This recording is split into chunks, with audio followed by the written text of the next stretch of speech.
Selles 30 aasta ajaloos, kui mina olin ametiühingute keskliidu esimees, siis üks on seesama, et muundumine Nõukogude ametiühingutest tegelikeks lääne tüüpi Eesti Vabariigi ametiühinguteks.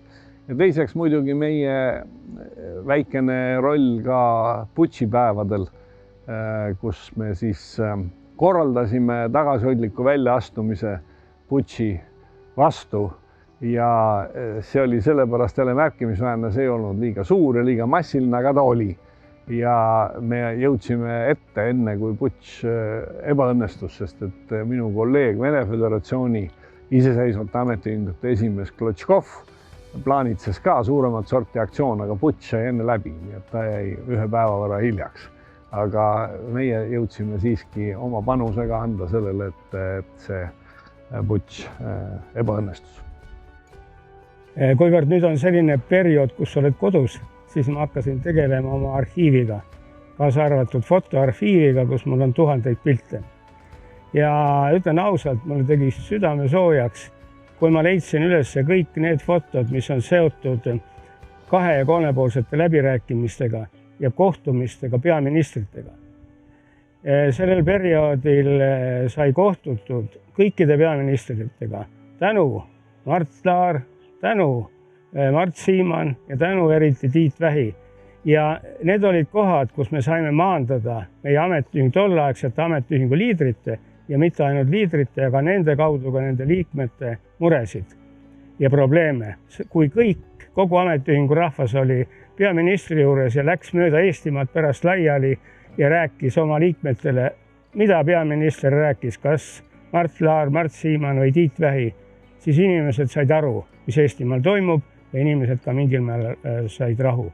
See on väga ilus. Ja teine 3-poolsed läbirääkimised, mis 10 aastat kestsid võimsalt, igapäevaselt, kui palju sai siis kokku lepitud. Nii et see ei ole niisugune naljakas meeldetuletus, see on väga töine meeldetuletus. Kõige eredam esimesena meelde tulev oli kõige esimene siis suur miiting Toompeal, kui töölepingu seadust taheti muuta mõnekümne paragrahviga seaduseks.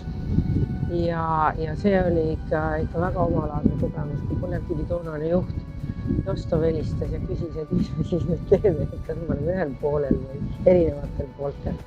Et me olime siis toona ikkagi väga sarnastel pooltel, sest me mõistsime, et kui see seadus väga õhuke tuleb, siis lihtsalt tööturu osapooled ei tule toime.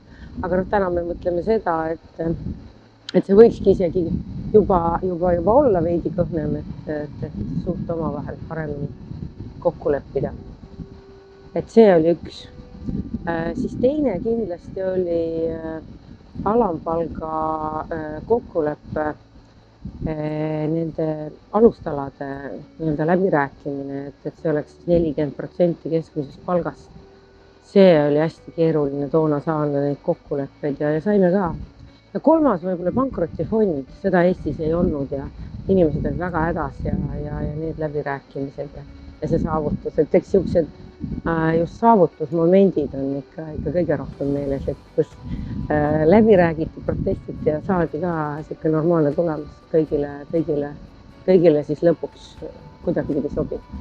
Aastat 20 tagasi ühel seminaril küsisin ühe Soome Metalli tööliste ametiühingu usaldusisiku käest, kui suur on nende ametiühingu liikmelisus ja vastus rabas mind, ütleksin niimoodi. Sest vastus oli väga lihtne. Meil on 2 võimalust. Sa kas töötad meie ettevõttes või sa töötad kuskil mujal. Ja meie ettevõttes töötavad ainult ametiühingu liikmed. Ja mõte, mis mul sellega seoses tekkis või unistus isegi, oli loomulikult see, et huvitav, kas ja millal jõuame me Eestis nii kaugele, et mõni usaldusisik saab uhkusega öelda, et meil on ametiühingu liikmelisus 100% ja kes ametiühingus ei ole, see meil ei tööta.